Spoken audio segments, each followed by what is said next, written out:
It's really hard to describe how difficult the circumstances are for living out here in Skid Row.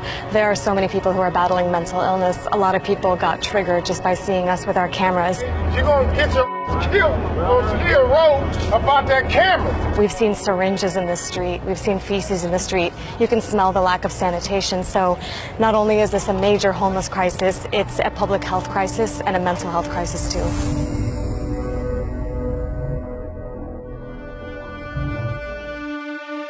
When you hear Los Angeles, you probably think movie stars, beaches, and endless shopping. What you don't hear, though, is that this is ground zero of America's homelessness crisis. I'm on Skid Row, which is the epicenter of it, and I'm about to tour these 50 square blocks where folks have hit rock bottom. LA's homeless population is exploding.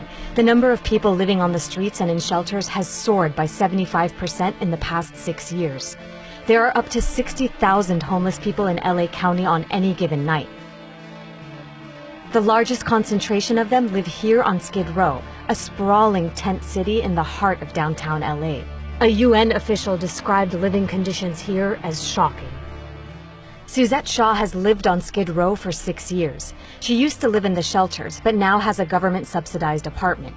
I asked her to take me on a tour of her neighborhood. All of these people in this very condensed population, again, where do you see trash cans?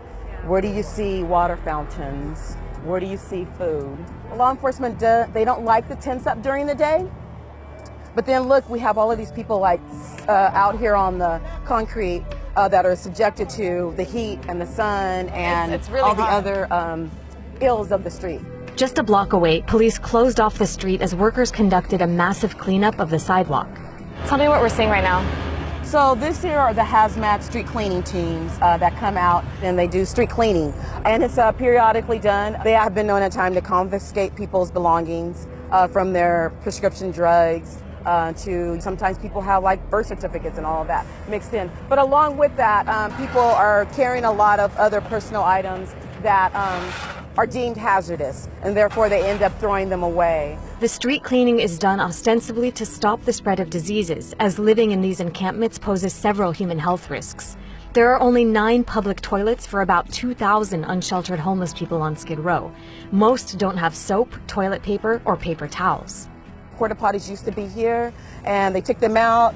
They've recently, installed a couple of more. But it's been a huge fight and pushback from the community in regards to the fact that there's no public toilets. Because where else people supposed to go to the Because where bathroom? else people supposed to go? The lack of sanitation largely contributed to a deadly hepatitis A outbreak that started in San Diego and spread to Los Angeles last September. On top of that, the streets are littered with needles that get reused, further increasing the risk of spreading diseases like HIV and hepatitis C. It's estimated that more than half of homeless people in LA County struggle with substance abuse, and about a quarter suffer from mental illness. Life expectancy here is 48 years, compared to the average American, who lives to 78. The homelessness crisis is made worse by a cycle of people going from prison and jail to the streets.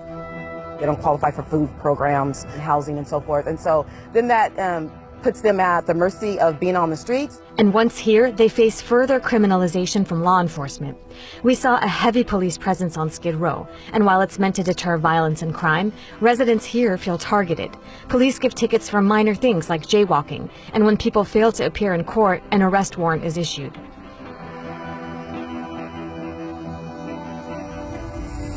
Oftentimes, former inmates with mental illness end up homeless without access to medical or psychiatric help. The death of 43-year-old Charlie Kunang, who was previously treated in a prison psychiatric hospital, brought this issue to national attention. You gotta step outside, man. We gotta figure out what's going on. Come on, brother. In 2015, Charlie was shot and killed by LAPD after a confrontation over a suspected robbery. The situation quickly escalates when officers force Charlie out of his tent and tase him. They take him to the ground, and that's when police say he reached for an officer's gun. He dropped my gun! He dropped my gun! He dropped my gun! Prosecutors said the officers acted in self-defense, and a police commission ruled that they were justified in the shooting. Suzette took me to the spot where Charlie was killed. Obviously, maybe we should have had a mental health team out here to maybe help the situation before then we chose to pull Charlie Kunang out of his tent, taser him, and then kill him.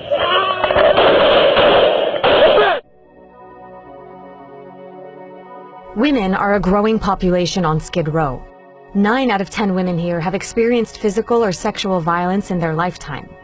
I actually felt preyed upon at times because if you're a woman living out here, then you must be a prostitute. You must be a hoe. Women have to become tough to survive Skid Row, even with each other.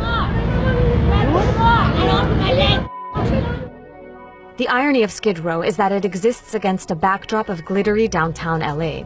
The area has rapidly developed and gentrified in the last decade. Trendy cafes, high-end lofts, and upscale restaurants have popped up everywhere, and buildings are being converted into luxury housing. All of this is driving up rent prices and making apartments unaffordable. Adam Murray is the executive director of the Inner City Law Center. He works with people who are homeless on Skid Row and helps them fight evictions and find permanent housing. Why do you think the homeless population is exploding the way it is here? I'd say more than anything else, it's the disconnect between people's incomes and the cost of living in Los Angeles. In the past 15 years, the median rent has gone up by 28% in Los Angeles, and the median renter income has gone down by 8%. So you literally have hundreds of thousands of people every month who are struggling to pay the rent.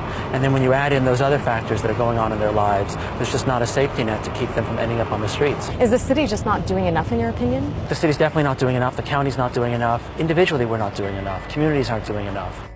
In 2016, LA voters passed a ballot measure to provide $1.2 billion in funding for the construction of 10,000 affordable housing units over the next 10 years. But where to build them is now the problem. Part of the challenge is there's a lot of resistance, NIMBY resistance, not in my backyard resistance, to any new housing that goes in, especially affordable housing. That needs to change. The American homeless population increased last year for the first time since 2010. On any given night, about 500,000 people in the U.S. were living on the streets or in shelters. Meanwhile, President Trump and congressional Republicans want to cut spending on social safety net programs, including federal housing assistance. In his budget request, Trump included work requirements for people who receive public housing subsidies, food stamps, and Medicaid. He also proposed cuts to housing voucher programs that have helped people like Suzette find a stable place to live. Skid Row is an extreme case study example of homelessness in the U.S. and how, for now, the problem seems intractable. Most people here are chronically homeless, meaning they've been living as such for at least a year or repeatedly. What do you think is really misunderstood about a place like Skid Row? We oftentimes pathologize poor people. We see them as lazy. We see them as not really trying to, we don't see the resolve that it takes to actually sustain out here, to have hope when there is no hope.